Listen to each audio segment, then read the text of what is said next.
Je trouve d'ailleurs qu'il est tout à fait intéressant, en regardant tous ces réels un peu partout sur le web, sans y passer trop de temps, de voir qu'il y a des formats très courts,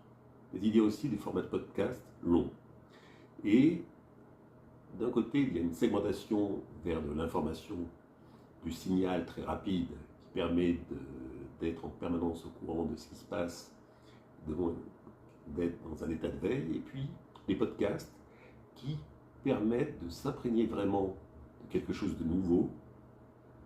avec intérêt, avec toute la puissance de l'imagination qui entre en jeu, mais en même temps dans un cercle un peu cocooning qui rassure, parce que effectivement, le monde des réseaux, c'est un monde qui isole terriblement si on ne fait que regarder des shorts ou des réels.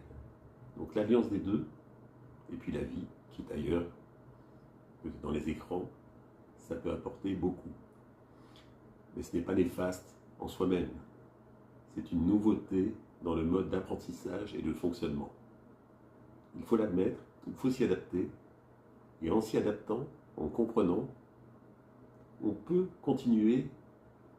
à aller vers une humanité de bonne qualité, et vers des réflexions qui peuvent être surprenantes parfois, chez certains jeunes que l'on croyait uniquement imbibés de ces shorts, de ces réels, de ce défaut de construction de la pensée.